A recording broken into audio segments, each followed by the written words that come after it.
exhibition at the Impact Center that's actually related to the event that we're staging tonight. It's also dealing with, among others, how political subcultures influence day-to-day politics. But tonight's event also is connected with a web project that we've been staging called Radicalization by Design. It's online, you can all watch it. It's on the website of Electronica, and it's also on the Impact website. And we'll be discussing and continuing the discussions from that web project. We have a live online panel tonight with guests that participated also in the web project, and we have a few extra guests that will participate online. The web project, Radicalization by Design, was all about how social media and the way they are structured influence public debate and how they may contribute to extreme political polarization. As documented in journalistic accounts of the alt-right, radicalization and conspiracy theory rabbit holes leading, for example, from YouTube and Instagram to fringe sites like 4chan. Hi, so my name's Mark Tudors. I'll be co-moderating this evening with Aryan, and our guests have some insights into these issues that we explored in the web project, and in particular, we could say that these communities that that Aryan just spoke of engage in a kind of speech, an online speech that one of our guests speaks about as extreme speech. It's something like hate speech, but it also involves kind of an ambiguity and irony, and as academics might say, it's sort of complicated. So we'll hear about that this evening from Sahana Oduba. And the web project also involved a dialogue on the topic of deplatforming, which is a term that we could use for kind of content moderation where community is removed from a social media platform. And that was actually a topic of discussion between two of our guests who are joining us here this evening, Richard Rogers from the University of Amsterdam and Bharat Ganesh from the University of Groningen in the Netherlands. And so we'll have a discussion on that topic of deplatforming later on this evening. Our fourth guest offers us some insight into the way that content moderation works from a kind of more technical perspective. Joanna Bryson, Professor Joanna Bryson from the Hertie School of Governance, has a PhD in computer science from MIT. And she'll offer us some insights into the sort of technicalities of this, as well as getting into a discussion subsequently about the more ethnographic perspective from a humanities point of view. I would like to also point out one interesting detail, actually, about Joanna's biography. She was involved with an advisory panel for Google, an advisory panel by the name of the Advanced, Joanna will probably correct me, hopefully, the Advanced Technology... External Advisory Council. Thank you, Joanna. Which, as we'll hear later, was involved in a kind of a complex political deplatforming of sorts as well. So that's something that we can get into in the structure of this evening's panel. I'll actually come to the structure, but first I'll pass the mic back to Aryan. Yeah, so in tonight's event, we'll continue our discussions about deplatforming, but we'll also address another issue, the so-called cancel culture, which we see as referring more generally to the ways in which the practices of cultural gatekeeping, whether editors, curators, journalists, or even scientists, are currently being brought to the forefront of public attention when it comes to questions of what to do with extreme opinions and controversial points of view, such as, for example, those of the alt-right. These are highly complex issues, of course, and we do not have a one-size-fits-all solution for here, and we don't pretend that we'll come with such a solution.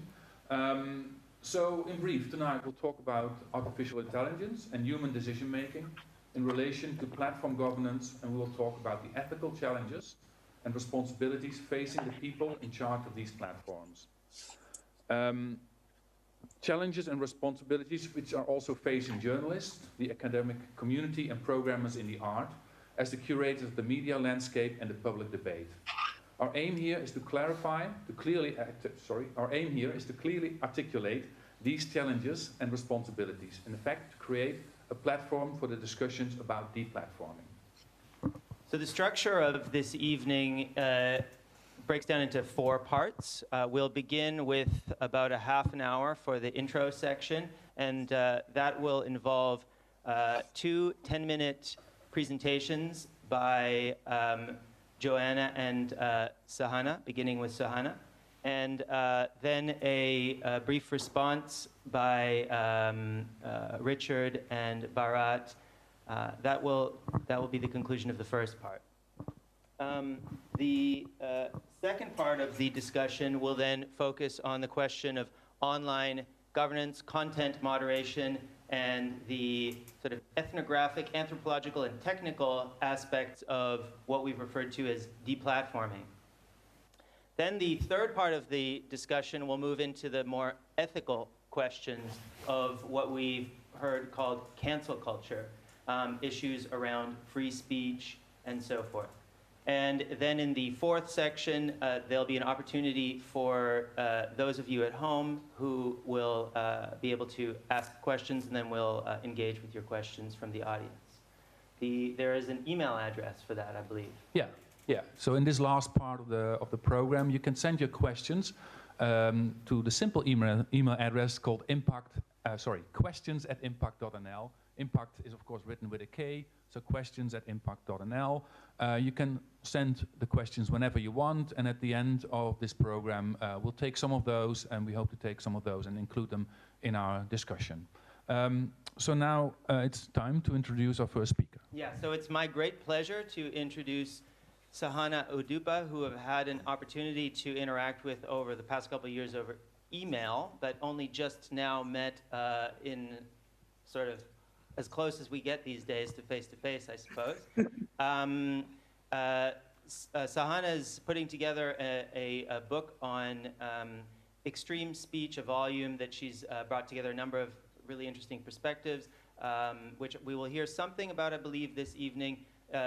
She's a professor at the Ludwig Maximilian School in Munich. She's a professor of media anthropology. And Sahana, I would like to, for the audience and us here as well, to offer you a warm welcome.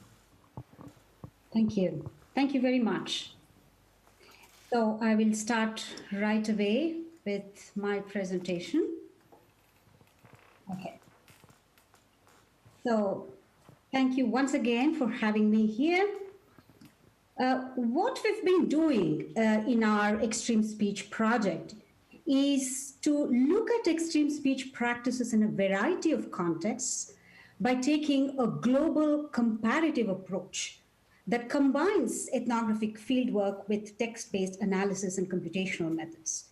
And in doing this, with several collaborating colleagues and co-authors, Eugenio Gagliardo, Peter Herwig, Matti Pohjonen, and others, we depart from the dominant legal normative definitions of hate speech and the idea that all we need to do is isolate and combat vitriolic speech based on the assumption that we already know how it looks like and what needs to be done. Extreme speech theory takes a step back and stresses the importance of comprehension over classification. This means paying attention to local context and understanding actors who are involved in extreme speech practices. In my study, for instance, I found at least 5 prototypes of right-wing extreme speech actors in India. There are middle-class ideological warriors who vouch by the fact that they are volunteers through and through and they don't take a penny for their right-wing work online. But there are also actors who troll for livelihood. And then there are politically agnostic commercial digital influencers, and of course, hard-boiled political actors who try to seize voter loyalties by targeting online narratives. Similarly, when we look at how online extreme speech unfolds in Turkey, Pakistan, Kenya, and Indonesia, for example, there are intricate political scenarios of internal rivalry, sometimes within the party itself. And very important, extreme speech, by which I mean the act of stretching the legitimate boundaries of speech along the twin axes of truth, falsity, and civility, incivility, can be progressive in some contexts, and regressive in others. But these divergent political implications of extreme speech and the need for ethnographic attention should not take our attention away from unfolding events that have ramped up vitriol and disinformation in the last 2 decades. So we define this as a conjuncture beginning from the 1990s, but precipitating at the turn of the millennium, that allowed the powerful to reject civility, deride inclusion, and attack dignity. This is a political formation whose expression and vehicle is predominantly, if not exclusively, digital. The argument is not that digital media are creating bad people or provoking extreme behaviors. Far from such psychologizing explanations, we argue that exclusionary extreme speech should be seen as a global conjuncture, a confluence of actors, effects, and affordances. And this global conjuncture is, first of all, about new styles and resources for communicating the unsayable, a kind of bare knuckles approach to speech. I have defined this as fun as a meta practice that instigates collective pleasures of transgression. And this phenomenon has been well documented in the case of white supremacists and meme cultures, for instance. And fun and digital economies of industrial scale of interaction within which it is embedded have serious implications, not because they are some peculiar kinds of communication, but precisely because they emerge from and reproduce deeper historical forces. That brings us to the second point that extreme speech theory foregrounds: the need to place contemporary developments in a longer historical timeline and the far-reaching consequences of what Mignolo calls the colonial modern metrics of power. So when we analyze white supremacist voices, we see there is a sense of dethronement that comes out of the long history of empire. And this partly explains why millionaires throw their might and money into right-wing movements in countries like Denmark and the US. They are not the disadvantaged white proletariat who have fallen on the wrong side of neoliberal economic transitions and immigration policies.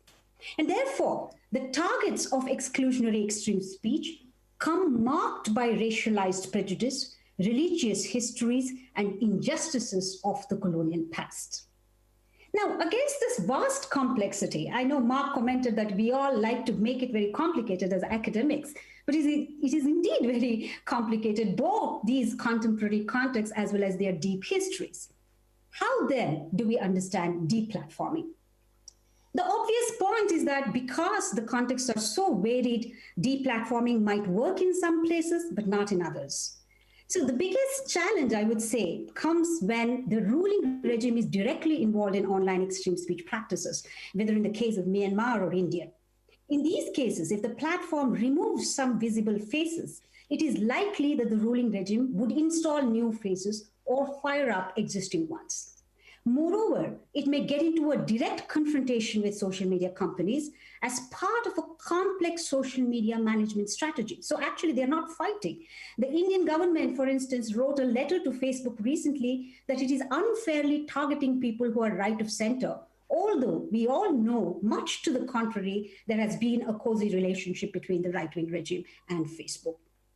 Last year, hashtag Twitter insults India was making rounds. Because right-wing online users staged protests, blaming that Twitter was removing their accounts.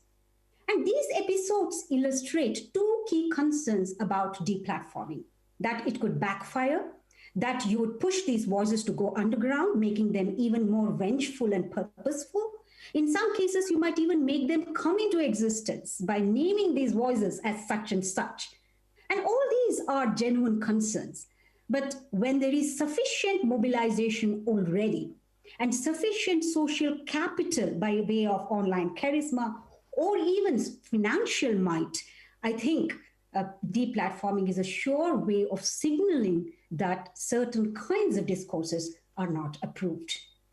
You may not be able to completely take away the oxygen supply, but you can stir them to realize there is something like oxygen supply they rely on, and that supply could go away. And this kind of defamiliarizing I would call it defamiliarizing, to make aware of what you've taken for granted. And I'm adapting what sociologist Harold Garfinkel defined as ethnomethodology. The idea is to disrupt the taken for granted everyday structures of practical action. And he called them breaching experiments. In his case, of course, it was about revealing the unspoken structures of social order that sustains action and interaction. But in the case of deplatforming, we could argue that it has a similar effect by interrupting the practical structures of extreme speech and by prompting online users to see what sustains their action, and that these structures are not a natural endowment, but something that reflects a particular social order and hence can be upturned or withdrawn. And therefore, for all these reasons, when you interrupt the infrastructure, you're not just blocking in a limited sense of regulatory control, but also stirring a consciousness and creating an awareness that something had to keep their extreme speech practices afloat rather than their own seemingly authentic ideological drive. In fact, this is even more effective when paid trolls and propagandists are involved, because deplatforming can raise the cost of online extreme speech. And for all these reasons, that the possibility to defamiliarize online structures of practical action, stirring public consciousness and raising the cost of online extreme speech, I would say deplatforming is a welcome step. It's an important form of societal signaling. And I think this societal signaling can empower many critical voices, including employees of large global corporations whose agency we are beginning to notice in the case of Facebook or Google, for example. But the big challenge is whom to deplatform. And this is a big political question and also a technical question. There is vast variation in platforms. Twitter deplatforming can be public and spectacular, but what about WhatsApp? In many countries, Bangladesh, Indonesia, Philippines, India, etc., vast networks of actual real-world people peddle and amplify animosities online. I just took this image because our digital influencer had 863 unread WhatsApp messages. I mean, that's the kind of busy lives they have. This was taken from an election campaign.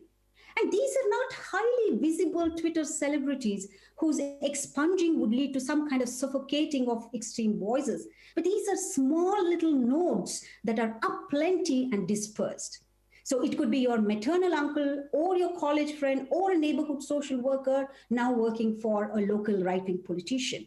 They are on your WhatsApp network. They send you jokes, greetings, mourn for your loss, celebrate festivals with you, but also suddenly send politically partisan messages, dehumanizing images about religious minorities and other kinds of brazen extreme speech. And we've been tracking how this WhatsApp message travels, and we've been drawing temporal graphs, what kind of messages come and flow in these networks.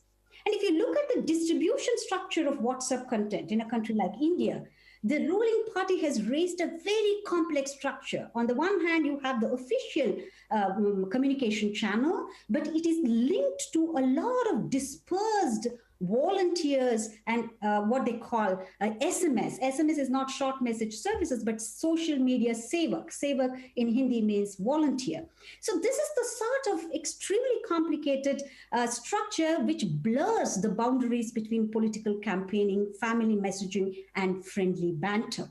So what is deplatforming in these contexts? I will end this presentation with two slides, and here, even though it looks very complicated, when you look at these WhatsApp groups, you see the top users are, either one or two of them who send out a large volume of content. And this is from the WhatsApp group, but we see a similar pattern on Twitter as well. So my point here is that it is a huge challenge, no doubt. Platforms should definitely be held responsible and accountable. And one way perhaps is also to look at these top users. But what we should also do is approach this as digital practice in a holistic sense. Platforms are involved, but also different kinds of users, networks and cultures of exchange, about which I can probably comment later on during the discussion, and also the deeper histories within which they are embedded. Thank you very much. Thank you very much, Sahana.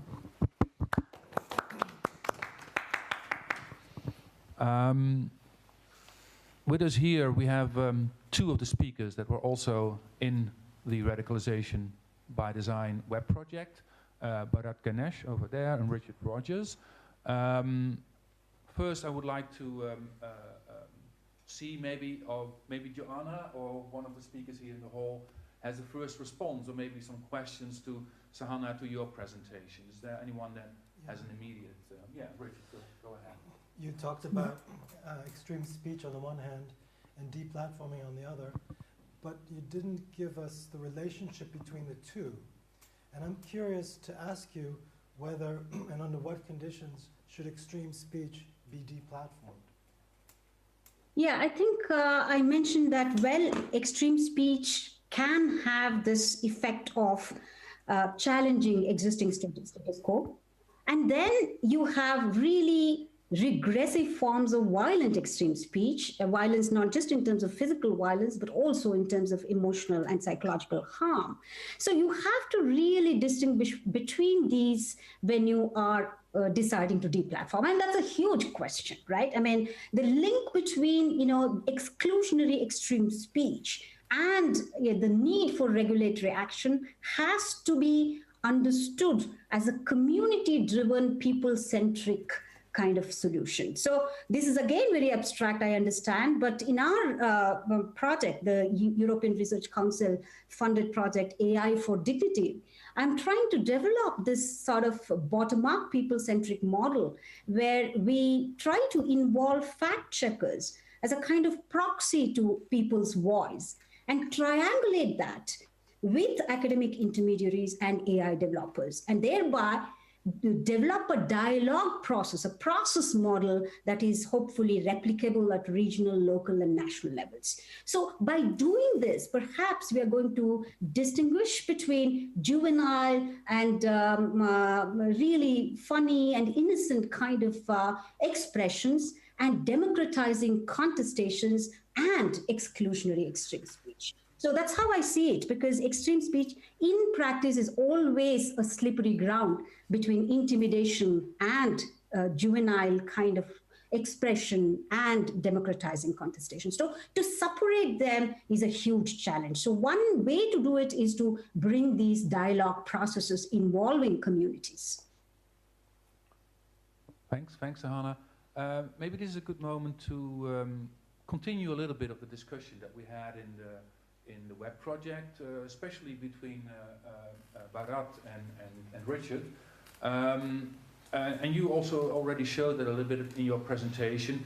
What are the consequences of deplatforming, and when is it a good strategy or not? What are the pros and cons, and what in the end is the balance? And I think it was interesting to hear in the web project that there were some differences between Bharat and Richard, where Bharat, you were more in favor of deplatforming, and giving also, of course, some context to it and nuances, and you seem to be seeing more the problematic side of deplatforming. Maybe we could, the two of you could explain those two positions a bit and see, and take the audience into the pros and cons of deplatforming.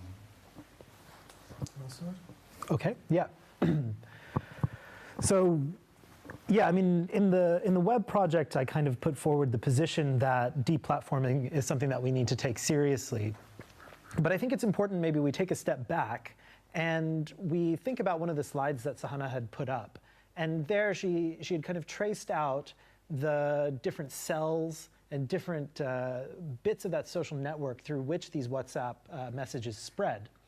So one of the things that I think we need to think about are the different layers about not just deplatforming, but about how extreme speech actually gets platformed in the first place, right? One of the things that we talk about a lot are the ways in which the design and the software of social media platforms provide opportunities and spaces for extreme speech. So one of the really good examples of this is that after the Christchurch shooting, Facebook had said, we're going to start eliminating white supremacist content on our platform.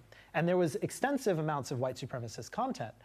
They said that they started taking action on it. But there was a recent report put out by the Tech Transparency Project, and they actually found that after the Christchurch shooting, Facebook's recommendation engines were still giving recommendations to people looking for white supremacist groups online, right? So one of the things we need to think about here is what are the ways in which the platforms themselves provide a platform for extremism. That's one part of this, this discussion that we need to think about. So one of the things we might want to do in terms of framing deplatforming is thinking about how do we actually try to take away those relationships? How do we try to disrupt their networks by preventing them from being able to take advantage of different kinds of techniques or affordances available on platforms?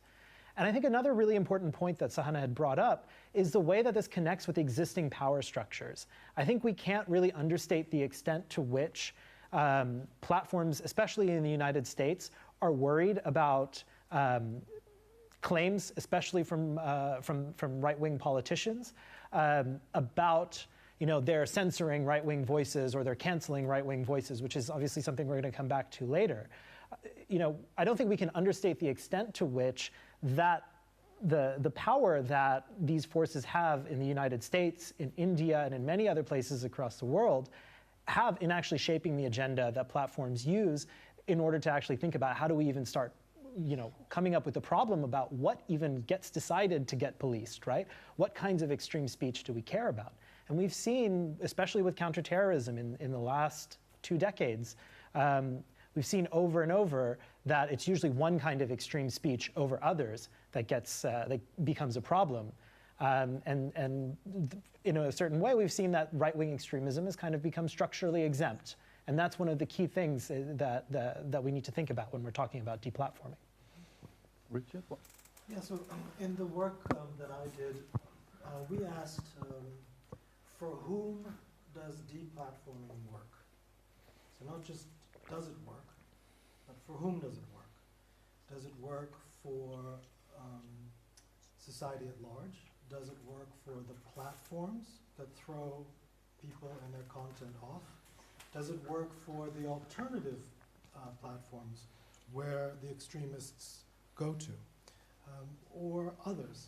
And what we generally found was that deplatforming does a number of things to the extreme voices. First of all, when we looked at about 20 individuals who were deplatformed from Facebook, Twitter, and Instagram, and went to such alternative tech platforms as Telegram, Gab, Vote, BitChute, etc., what we found was that they continued to be active. So their activity did not decrease. However, their fan base was much, much smaller. And also, interestingly enough, their sort of hateful language actually mellowed. So it seemed to sort of work in the sense of it mellowed these extreme voices. When you have to ask yourself the question, well, why were they being so extreme in the first place? Were they being extreme for profit, mainly? Or were they really proper extremists in the first place if they're so mellow later? Okay, so this is another question. Secondly, we found that the platforms that threw them off, some of them they now despise. So they despise Facebook, they despise Instagram, and they're basically calling of their supporters to leave those platforms. But they still like Twitter and they still like YouTube, which gives a sort of indication of that those are still sites of excitable or extreme speech. So it worked for Facebook and it worked for Instagram, interestingly enough. And then finally, the larger question of the extent to which it works for society at large, I think that's open, and I'm a little bit more ambivalent. Because we have seen, so one man's terrorist is another man's freedom fighter. We've seen many cases in history where the swinging back and forth of what constitutes and who are the people who should be silenced or could be silenced. So I'm a little bit concerned, and we'll come back, we talked about to cancel culture, but I'm a little bit more ambivalent or cautious in talking about the overall effectiveness of deplatforming for society at large. Thanks very much. For this panel, we've also prepared some video clips, and we'll show a few films that we've selected that are on this topic of radicalization by design, also for our speakers to respond to. And the first clip that we would like to show and share with you is actually a clip by Tristan Harris speaking to the Senate's Commerce Committee. Tristan Harris will speak a bit about what the technologies are behind, for instance, Facebook, the recommendation algorithms, and how this kind of leads to polarization of the users of those platforms.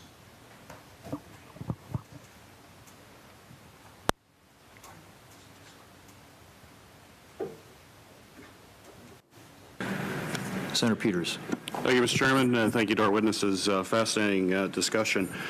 I'd like to address an issue that I think is of profound importance to our democratic republic.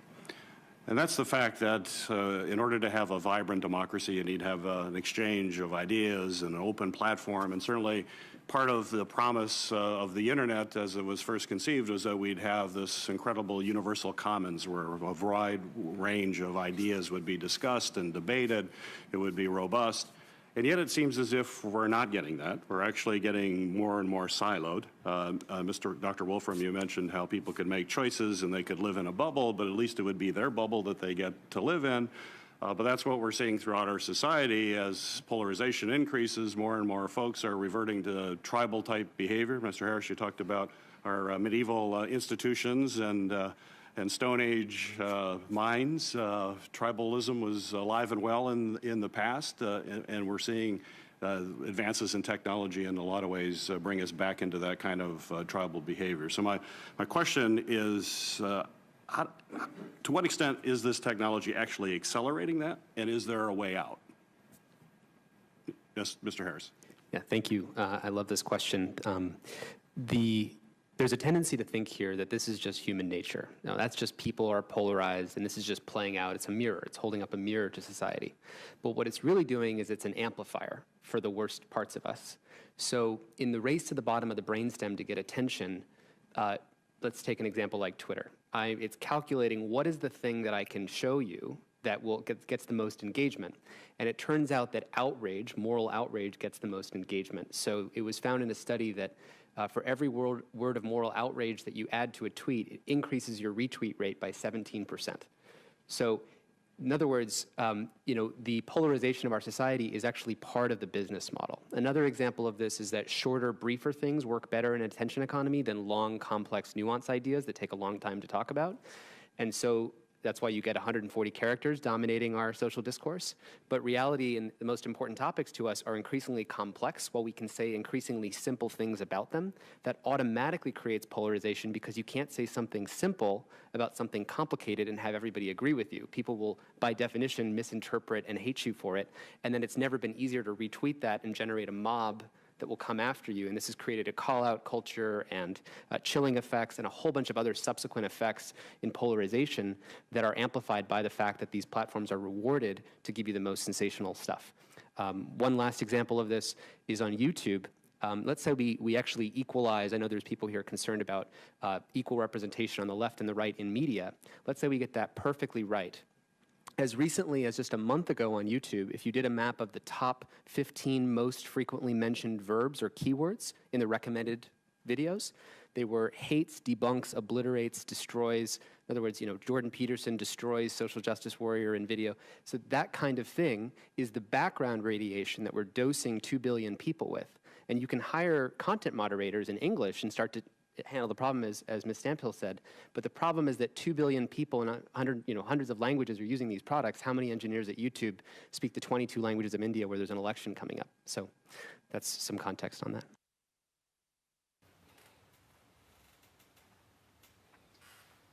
So we're going to now move into the second presentation. Our next presenter is Joanna Bryson, who I already introduced briefly before, so I'll just kind of remind you.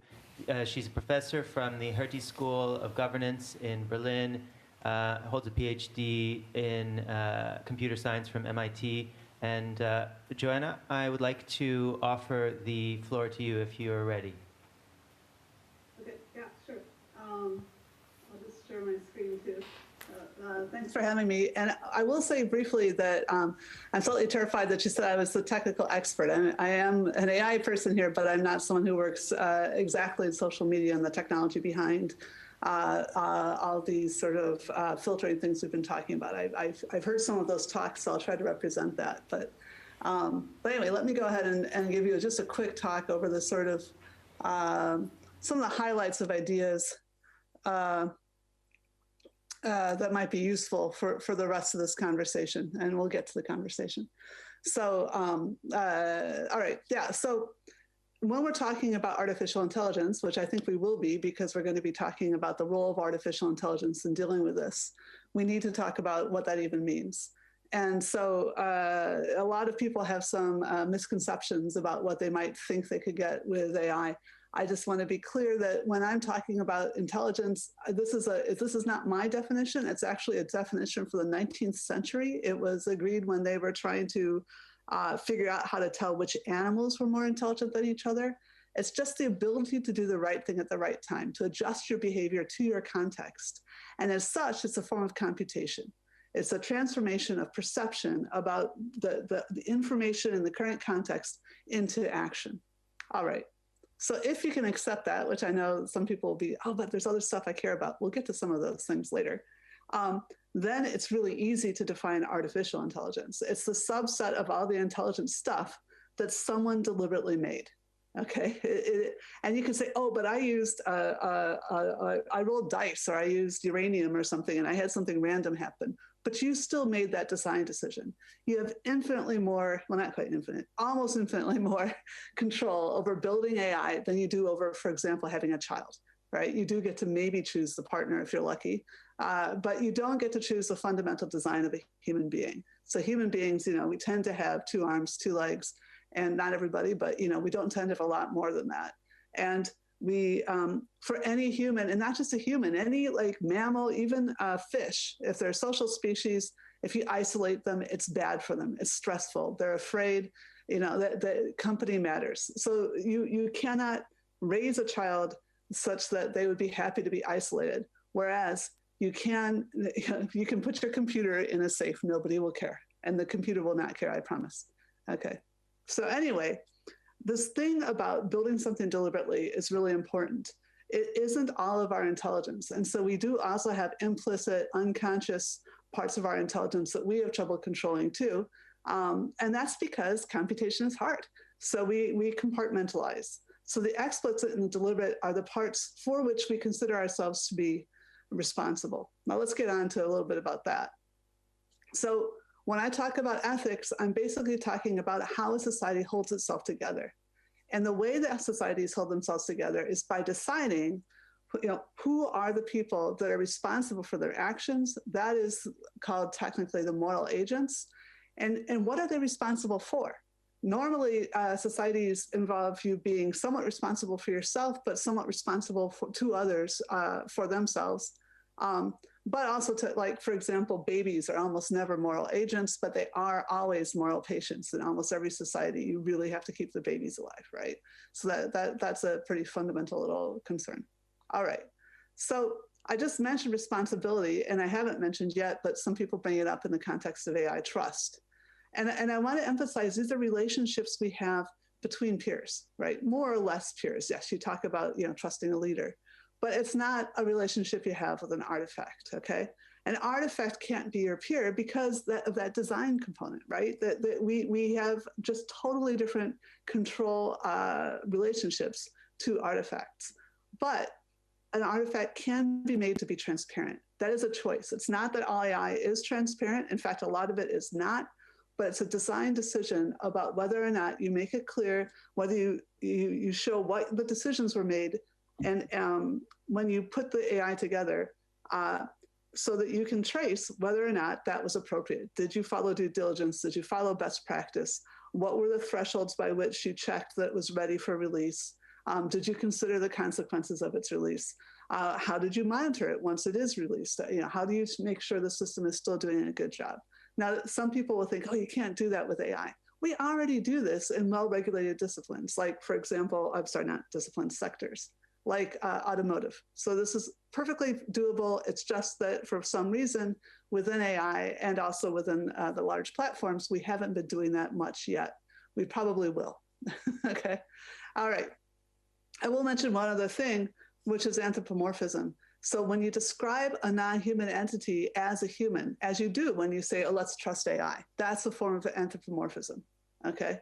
And I want to bring up, I just added this in during the previous talk. It's really important to understand it's the flip side of dehumanizing. So it is quite striking that the First Nation that even pretended, it didn't really, it gave honorary citizenships to a robot, was one that had serious challenges with how they treated not only their own citizens, but also the many other people who they wouldn't allow to have citizenship in their country, despite having been there for some time.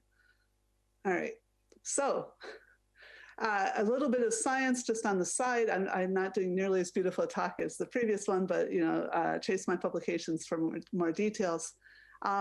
Social media is actually not correlated with extremism. So it isn't just the use of it that makes you extremist. There are extremists on it that can perform certain kinds of actions, but it isn't that just being on Twitter more makes you more extreme, okay?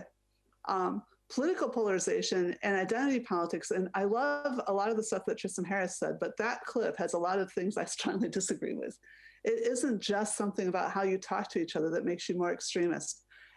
We know that this is very highly correlated with economic conditions.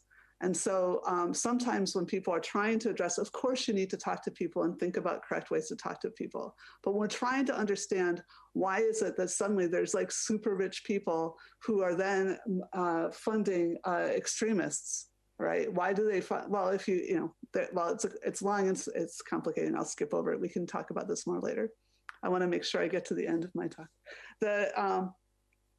It is possible that indirectly the digital sphere creates inequality, mostly because distance doesn't matter as much. So that's really hard for governance, including taxation. So there's some people that just are not paying enough tax. But it's something that's happened before. It happened in the late 19th century. It probably happens over and over when we invent new technologies. We have to get on top of governing it so that we're all on a relatively level playing field and we're not having all this craziness. Okay. This is the Google's Advanced Technology External Advisory Council. I don't usually mention this. It's the first time I've ever had to build a slide of it, but I was asked to bring it up here so we could talk about a context of the first time I heard of cancel culture and deplatforming was in this context. So the idea was that it was not an ethics board. It was to bring in a bunch of people who thought really differently from the people who worked for Google. So Google worked hard. I mean, they spent a lot of money to pay other people. They didn't pay us. They paid a lot of other people to come up with great policies, and then they wanted us to kind of stress test their policies. And these people were amazing. I mean, like they have like, one person from Asia, one person from Africa. Okay.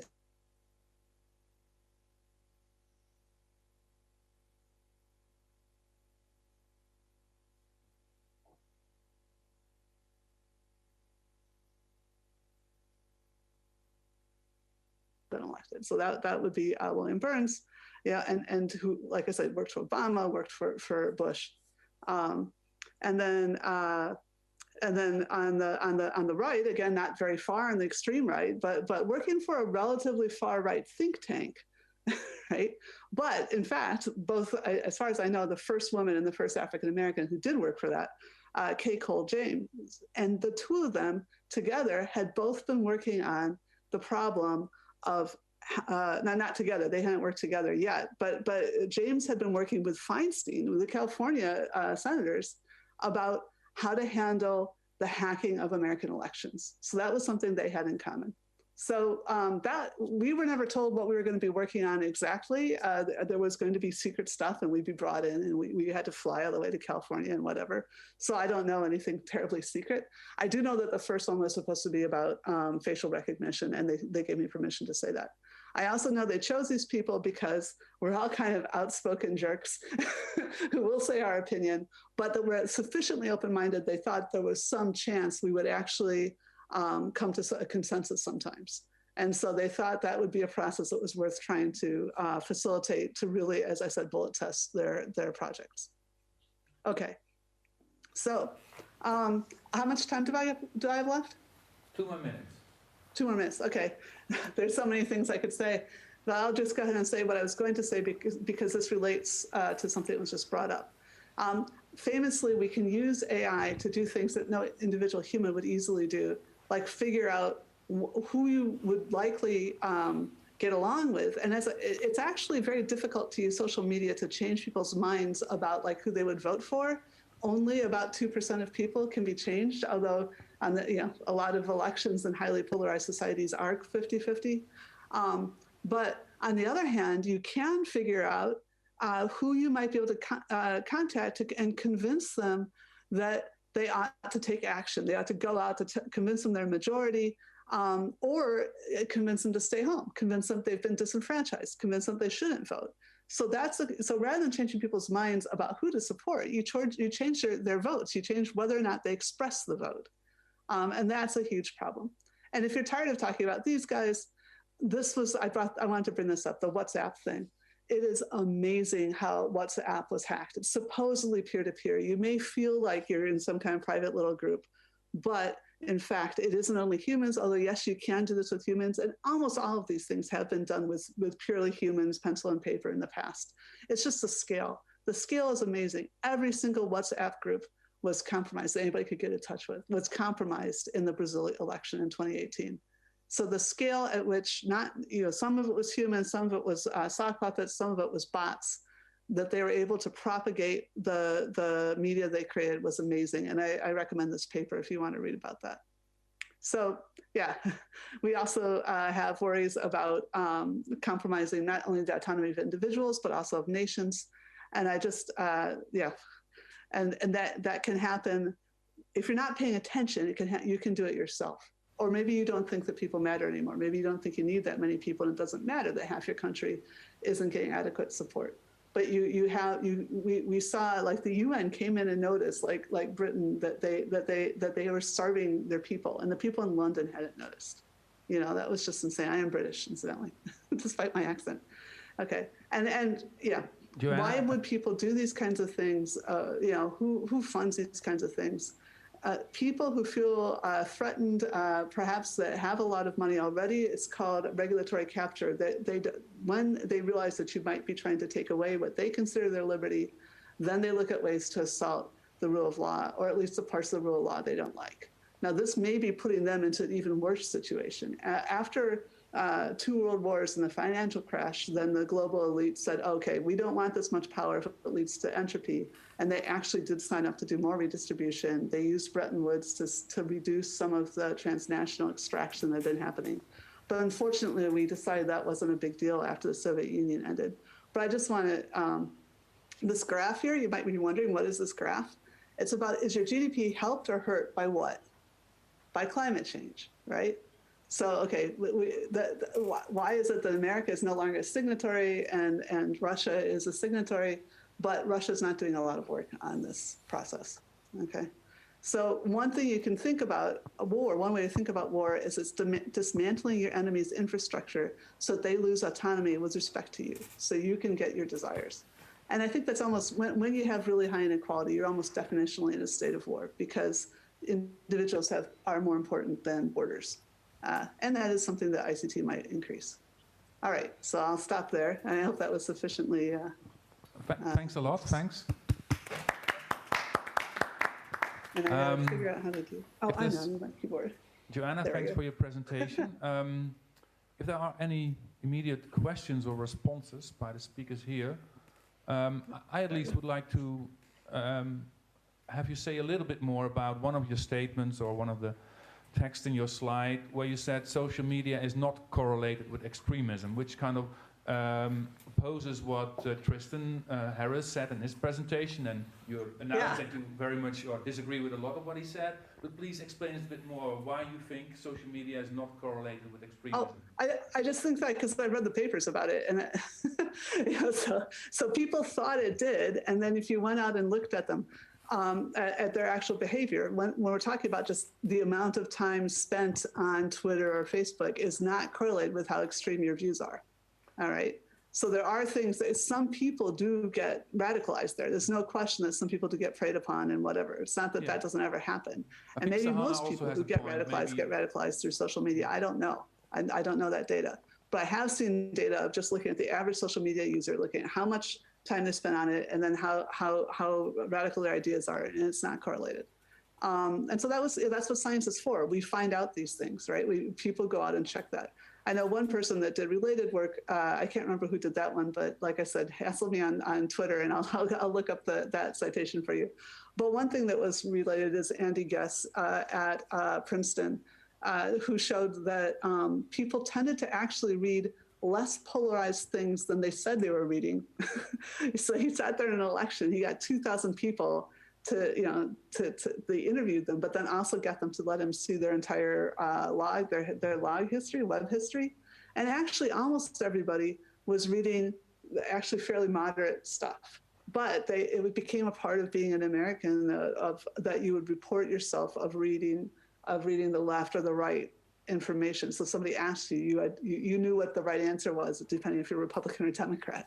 But they were actually not seeing that much stuff, with some exceptions. Sahana, you raised your hand. Could you maybe you have a question, Sahana? Yeah, a very quick question. When you say they, and when you say social media users, and when you say average social media user, who are these people? Where was this study conducted? Which country? Which political context? Yeah. No, that's a great question. And to be honest, most of the things that I've seen, the Brazilian study was about the only thing I read in Brazil was that particular paper. The Andrew Guess is definitely looking at the American elections because he's sitting in Princeton. So that's true. One question I have also for you as an AI expert, also connecting a bit what you said with Tristan Harris' video. I'm very curious how much of platform moderation is done by humans deciding on something has to be categorized in a certain way, and then maybe it has to be deplatformed or not, and how much is done by AI. I mean, as far as I know, for instance, playing uncopyrighted copyrighted music on YouTube, they have an algorithm that it would detect it and it would be removed from it automatically. No human involvement there.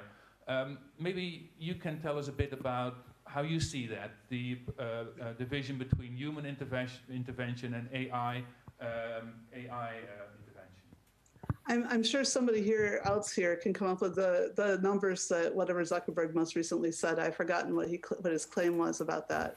But I can tell you a little bit more about how that actually works. So first of all, they hire humans. Probably they don't hire nearly as many humans as they should, especially given how much money they have. But on the other hand, it's incredibly damaging work. It really, really harms you. There are things people put on the internet that seeing these images changes your life. And so so everyone is trying to find ways to limit how much harm is done to the people who are doing this content reviewing as well. But yeah, I'm sure that not enough resources are being spent on it. But anyway, there's only so much stuff that you can catch with AI. And of course, when things are taken down, like when the My Lai picture was taken down, people freak out because they're like, oh my God, that's suppressing artistic expression. It's removing history. You're hiding American atrocities.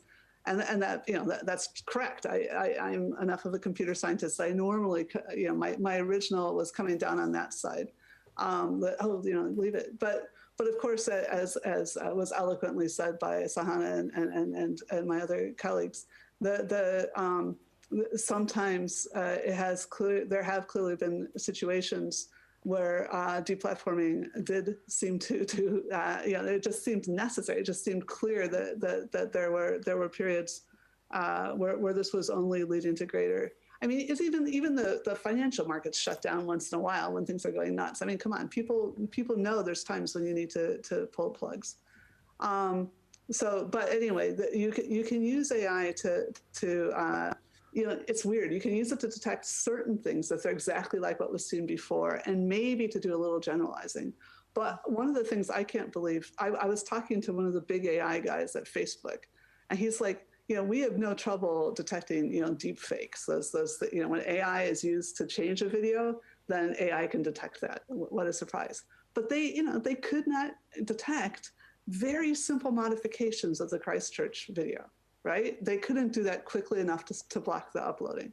And that's insane, that you can't even tell that something is like a slightly shorter or slightly longer version of something you've already decided is a bad thing, right? So I think that really shows that the kinds of limits that you're up against with the combinatorial complexity of these things. Bharat or any other responses on this question, how much of the platform moderation is AI or human decision? Yeah, I mean, if I can make a kind of broad comment on how this works. So working with a few colleagues at the Oxford Internet Institute and Voxpol about a year ago, we put together this kind of big review of all of the different kinds of techniques that were being used and what are some of the politics of doing that. And if we look at the large platforms like Facebook, like Twitter, like YouTube, what we tend to see is that they typically have an AI system that starts pulling things in, and then it triages it usually to human review. And as Joanna said, they have really big, and I mean, it's, as she said, it's not enough necessarily, but they are very big labor forces that do this work. It's highly damaging work. They don't get the same kind of salaries that engineers at Facebook get. But there is a large human labor force that's involved. But what we're seeing now is more and more of a tendency towards automation, especially as these kinds of technologies are developing more and more. So for example, detecting duplicate images to try to stop terrorist content like the Christchurch shooters content from spreading. But if we actually look at the processes behind how a lot of that works, it's really specific in terms of how much it's focused on specific kinds of extremism or specific cultures of extreme speech.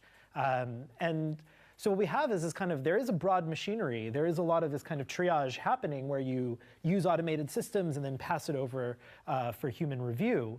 But there's, the bigger thing that's not always being discussed outside of some great academic work that's doing this is what kind of politics are behind all of that. And I hope that's something we can get into in a little bit.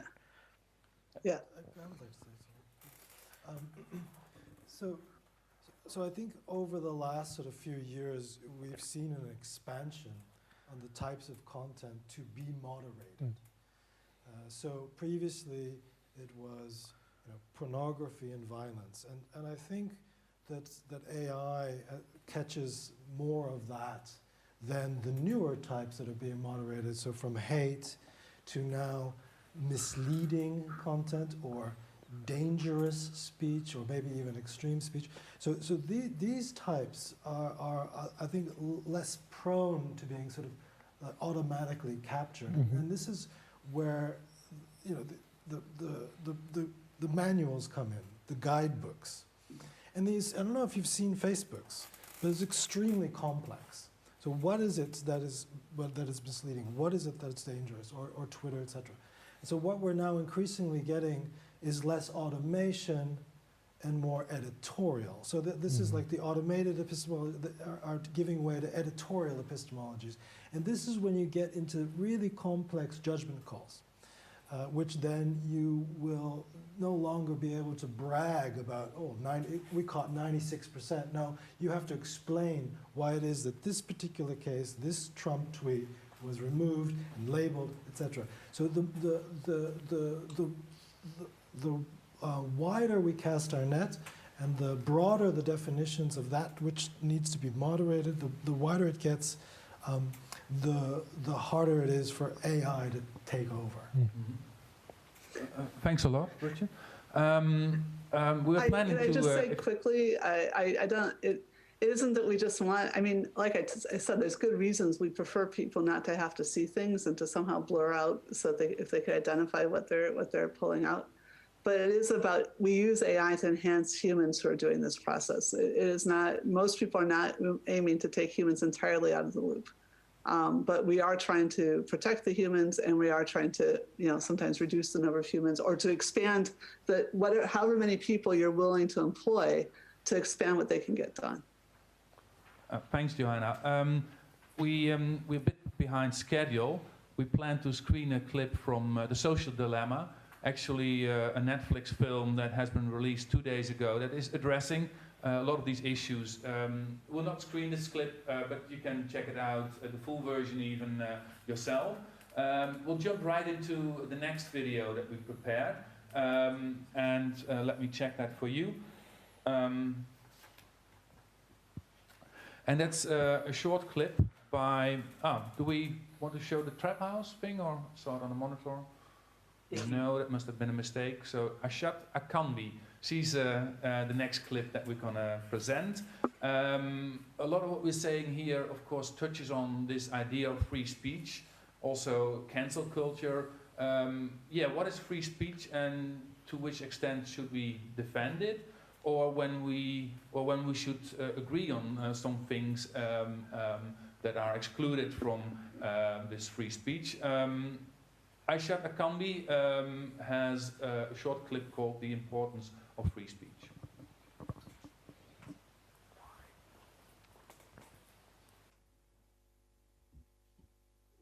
We're living in a culture of fear, and as a result, freedom of speech is under threat. When people feel afraid to say what's on their mind, no matter how decently they put their positions, there's a problem. When people think questioning is violence, there's a problem.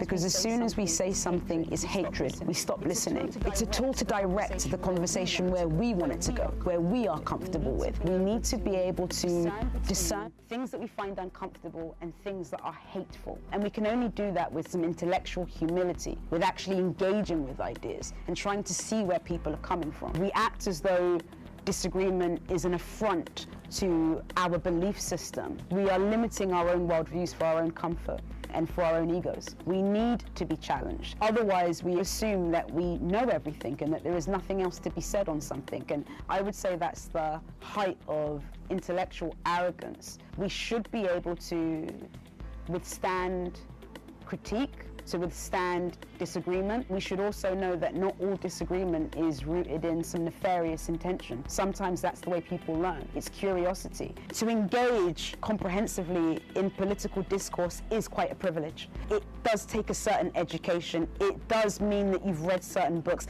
This isn't something that everybody has access to or is exposed to. Leaving free speech to the right is destructive, and it's counter to all our aims. We negate how much people want to be heard, how much people want to contribute. And if we're not allowing people to contribute because we are arrogant enough to think that only we hold the truth, we are pushing people away. We're fracturing our own bases, our own communities.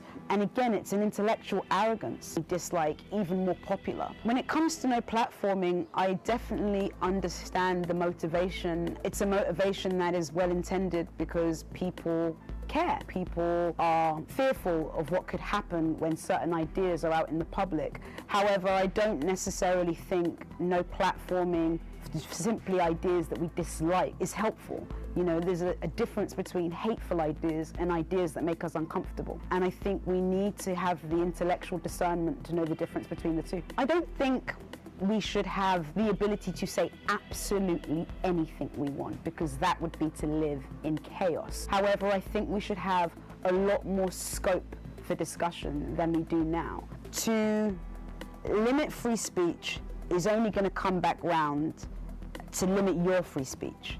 Things that you believe are offensive on your side can also be used back against you. A lot of people that we now revere are the same people that we would tear down today. A lot of revolutionary types and a lot of people who've inspired great change and the people that influence us today, a lot of them wouldn't be able to exist under these conditions because we are completely unforgiving and completely divorced from what it means to be a human. In order for people to evolve, they have to make mistakes. In order for people to sharpen their ideas, they have to have some bad ones. We have to accept that people make mistakes, they're going to make mistakes, you make mistakes, and you wouldn't want to be judged by your worst moment. The mainstream media is often afraid to give a platform to a variety of voices. That's why platforms like Double Down News are really important to support. We need to be able to have a diversity of ideas, perspectives. As a result, support Double Down News on Patreon and join the future of journalism. Okay. I think, yeah, this kind of brings us to the second part of this discussion. So we've been discussing a bit deplatforming and very much the technological aspects.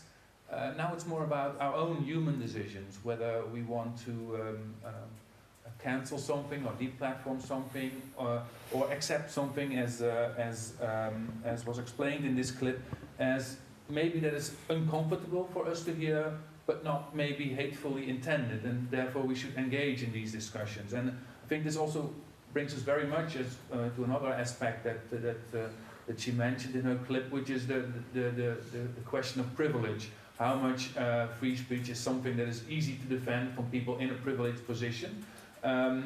Maybe we just give the floor to the speakers here. If there's anyone that wants to respond to this clip, Sahana, maybe you as the first, and Joanna also raises her hand. Maybe Sahana first. Wonderful. Thank you so much. I think I really like this point about uncomfortable speech and hate speech. And this has to come with what she calls intellectual humility and not intellectual arrogance. And I think I take a step further and argue that this arrogance partly comes from the limitations and violence of liberal theory. For a long time, studies on the global north implicitly assumed that emotionality of hate speech is a sort of aberration that stands in contrast to calm rationality as a kind of default value of the post-war Western world, right? But when they looked at Africa, South Asia, Southeast Asia, and other regions, the instant approach is to map them in terms of conflict and emotionally charged verbal cultures because of ethnic, religious, and caste divides. And that kind of, heuristic division between the North and the South and the accompanying conceptual construction of the rational center and emotional periphery is the root of liberal self-understanding and what she describes as intellectual arrogance. So in an ironic twist, in fact, the expansion of internet media has had some sort of an equalizing effect because there is some recognition that North America and Europe are no longer exceptional in terms of the violent emotionality of hate speech. So that's one point. But the second point that she brings up is also interesting. That's something that in our extreme speech project we are trying to do is to understand this cultural variation in terms of what is considered an polite and what is considered as civil is very different across societies. And that is also the intellectual humility, right? And from that, I think we need to go one step ahead and talk about empathetic understanding of online extreme speech actors. And the very word empathy can actually scandalize people. I've seen that happening. But among ethnographers, there's a very interesting debate on how do we understand understand the right. And I think there it is very important for our own research practices that we extend this empathetic understanding. And that's when we understand why these extreme speech practices come about. But more important, and this is my final point, that it is very correct that there is a contradiction between abuse as a kind of participation, political participation, because even in contexts like India, irreverent speech styles have upturned many established hierarchies. So, for instance, upper caste dominance coded in high language is attacked by colloquial styles of internet speech. And going back, rumor was used as a weapon for peasant rebellion in the colonies. That was not really civil discourse. Rumor is supposed to be the exact opposite of it. But it helped peasant rebellion in the colonies. Or the way academic high priests are today questioned for their intellectual dishonesty. So all these, I think, this is the ambiguity of extreme speech that comes up very well in what she's saying. But I think even when we acknowledge this ambiguity, the question is what happens when abuse of intimidating nature interfaces larger structures of hegemonic power. And in many cases, it's not too difficult to understand. When there is a member of the ruling political party engaging in extreme speech, and it's a very clear case for deplatforming or taking any regulatory action. So there are many obvious cases that require deplatforming and other regulatory actions. But then you have to rescue other forms of ambiguous, irreverent speech styles.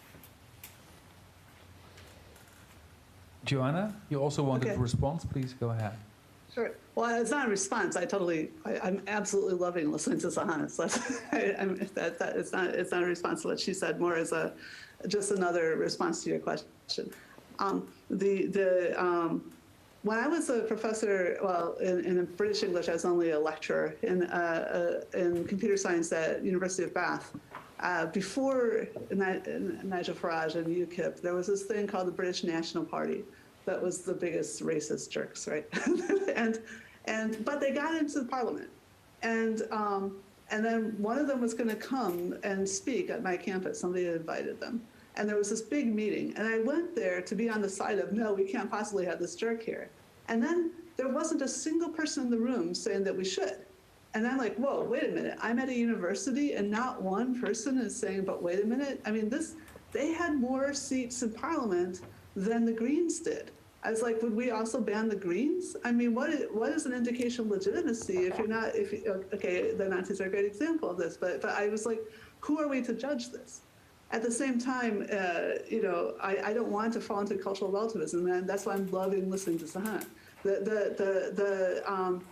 There are some absolutes, like for example, some people in, again, sorry to Ivy League it again, but Gary King at Harvard and Molly Roberts, I think they were the ones who wrote that. That was, anyway, it doesn't matter. It was another one of Gary King's papers, was that they tried to figure out what was the best predictor of when a state was going to collapse. What was the one thing that would best show you that a state would collapse? And it was infant mortality. When you can't keep your babies alive, then people are not going to, that's like the last thing. And so I think we ought to be able to detect what the difference is between the Greens, at least in a country like the UK, where the Greens are not actually violent. There are countries where the Greens are violent. But we ought to be able to tell the difference between the Greens and the BNP. There must be something. It may not be so trivial as, do they have a member of parliament? but there must be some way that we can find these measures.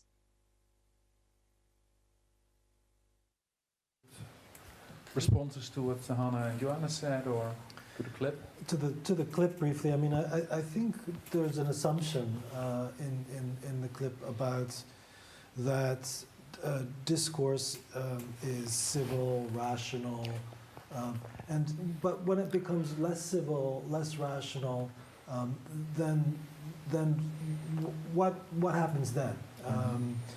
And of course we might become uncomfortable, but I think there are other sort of thresholds as well, and I think some speech makes one more than uncomfortable, and crosses some lines. That's one thing. The second point I wanted to make briefly is, I think the point in the clip about we shouldn't allow the right to take over the free speech notion. I mean, what's happening is the right is taking over a lot of notions, right? So it's taken over fake news, it's taken over the notion of cancel culture, and of course, with the free speech. And here, I think the question is about, re-entering those debates more robustly, with some uncomfortable speech, and as a question, as to how do you re-enter those spaces that have been mobilized and captured, or those terms that have been mobilized and captured by the right. So that was the second point I want to bring up. And is it? I mean, you're raising the question, but would you want to do that with the same tactics and with the same kind of extreme speech, or to say, like, well, let me ask you two questions maybe. Why is it that the right can, like, claim these areas or turn around these discussions and terms like fake news, like cancel culture, and why is that? Generally speaking, it's a kind of propagandistic technique, right? You take the language of the other, and then you incorporate it and make it your own. I mean, it's something that we've seen historically many times. So it's a tactic. Mm-hmm. It's a rhetorical tactic. But no, I'm not suggesting that you fight extreme speech with extreme speech. I think that only brings the toxicity levels downward. But what I am advocating for is the consideration of robust, uncomfortable speech. As a follow-up to that, to the clip, I think that was a good point. But the Aishat spoke about in her defense of uncomfortable speech, a kind of a throwaway line was like, well, none of us want hate speech. And then she went on to speak at length about what she was claiming to speak about. It seems to me that that's what the whole entire thing comes down to, is where that line is drawn and how it's drawn. And Sahana's concept of extreme speech maybe gives us some entry point into getting a little bit more of a nuanced appreciation of something that's very binary. It's either hateful or it's not. But it still, as Aishat says, then there's the I can't remember the adjective that she used for the type of intellectual discussion. Sahana, you had picked up on that. It was a intellectual arrogance. Yeah, humility, intellectual humility. So how does one approach this issue then with humility? What exactly? How does that happen? How does that conversation proceed? I mean, extremely political correct speech also might be uncomfortable for others. There are different ways of creating discomfort or making one the situation a bit uncomfortable in order to further the dialogue in ways which aren't just about civility. I mean, I think we're trying to find it's not battling extreme speech with extreme speech, but we're trying to find other language, other techniques, other ways to do counter speech. Counter speech. If I could jump in with a slightly different take, one of the things that bothers me a lot, especially in the digital domain, is that once we we come to these answers and then we say, okay, we got a good answer, and then we come up with technology and we automate some part of the censoring or whatever. Who is it that then harnesses and deploys that technology? How do they use it?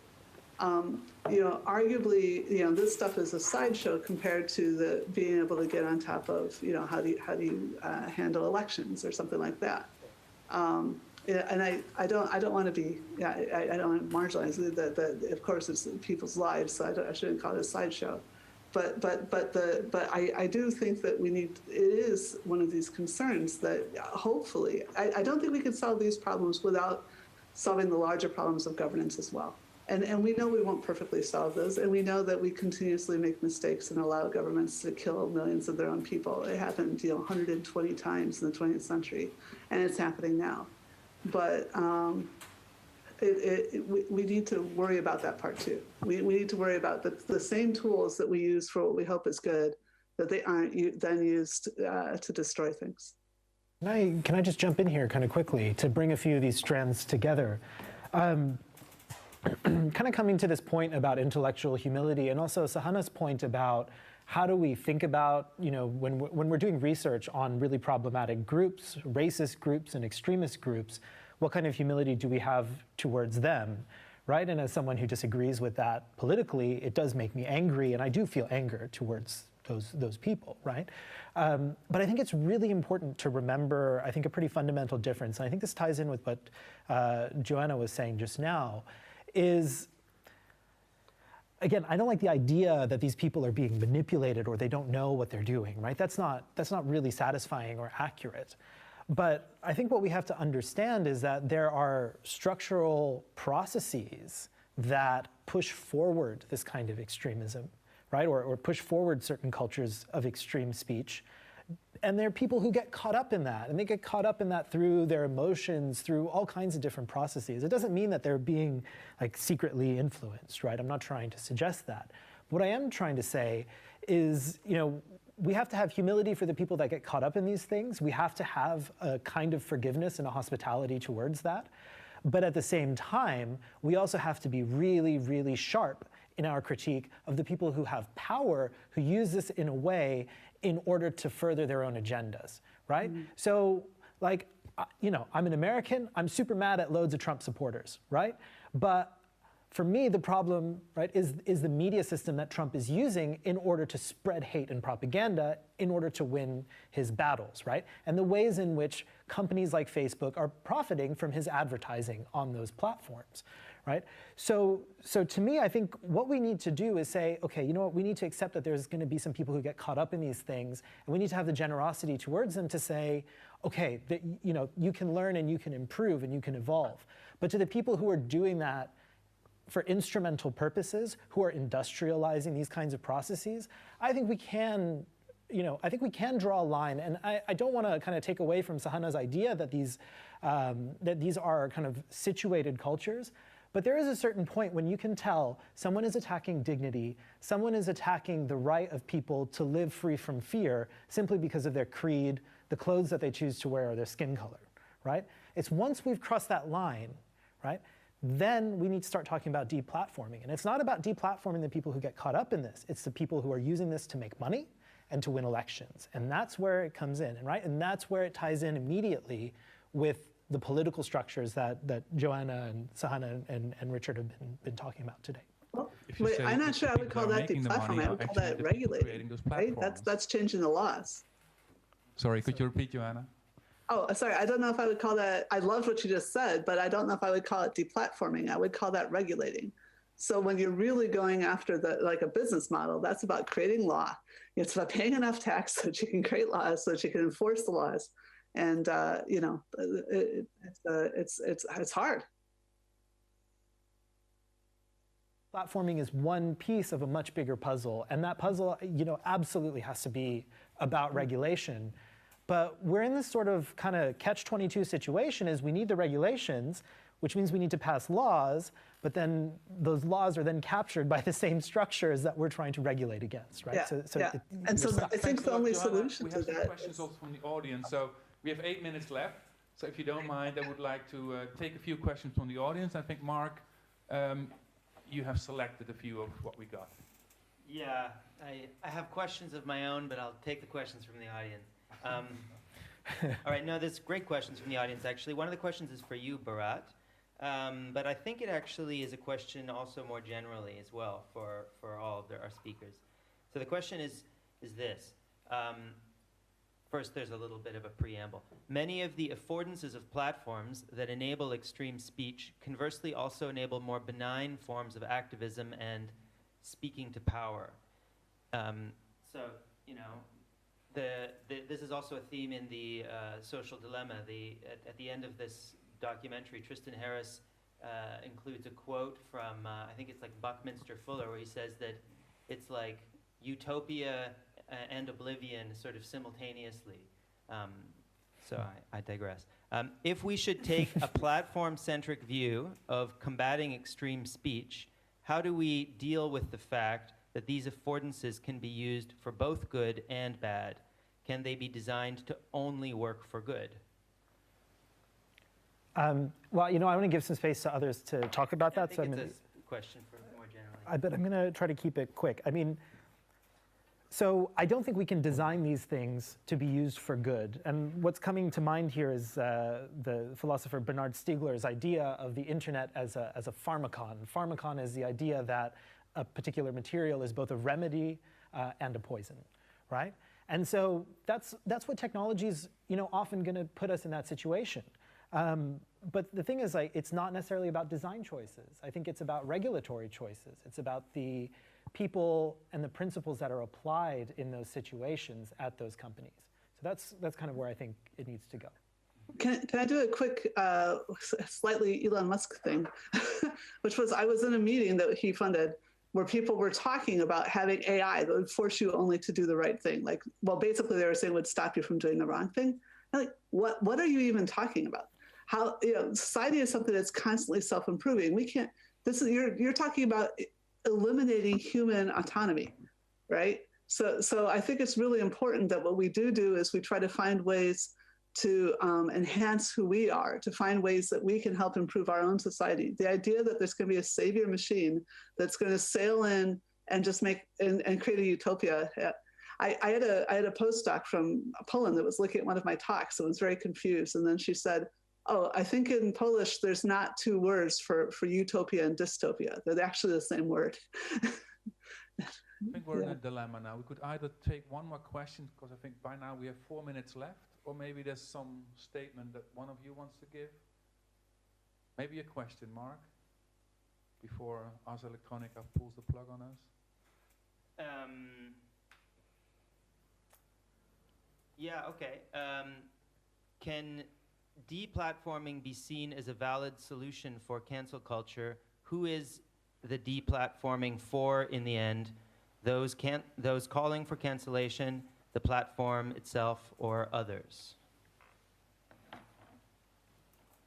I think a more general question that we have to establish, but I don't know that we're going to be able to accomplish this in the time we have, is what is cancel culture, and is it a thing?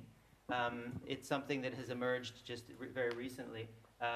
Is this something that we can agree on as a kind of a coherent and legitimate concept? You spoke about this a moment ago as something that's a kind of a controversy that is currently being fought over. To me, this word cancel, it's kind of metaphorical for like canceling a TV show. Like let's cancel your broadcasting of your views, or and it's a term, I think, that people sort of understand kind of implicitly, or they feel it. It's not, I don't know how well defined it is, but it's a term that's becoming more and more popular, and it's being used increasingly on the right. I mean, it originated initially on the left, is being used more and more, and it is. I think deplatforming is a part of canceling, right? And there are other types of canceling, but it could be subsumed under the larger. At least this is what Wikipedia does, under the larger header of sort of online shaming. These new practices of being shamed or silenced online. Yeah, if I was going to say, and I'm not an expert, I'm dying to hear what Sahana has to say, but if I was going to say, I would say that shaming, that the cancel culture is sort of this weird herd, like this belief that it's your job and you've achieved something by when you shut something down through shaming or exclusion.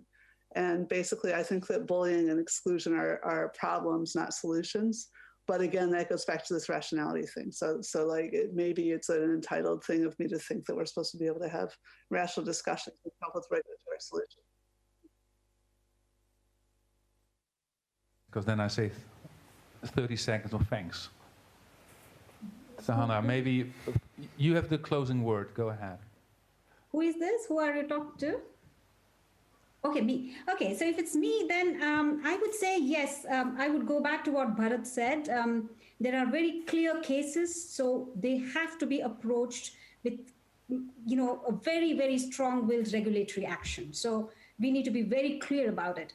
And the rest of it is, if it is about some sort of irreverence that can stretch the boundaries in a useful way, in a way that nobody has a sort of dominance on the definition of civility, then I think we should allow. So this has to be understood in terms of what context we are looking at. So we would go back to a kind of grounded understanding of extreme speech. That's where I would end it. Thank you so much, Sahana. I want to thank everybody also who's been involved this evening. It was a wonderful discussion. I think the beginning of a deeper discussion. I am very grateful for you all joining us this evening, and I would like to thank the audience for joining us at home as well. Thanks very much, and good night. Thanks. Thanks. I would like to thank as Electronica for actually offering us this platform. So thanks all of you, thanks Mark, thanks for the speakers, and see you at the next event at Impact.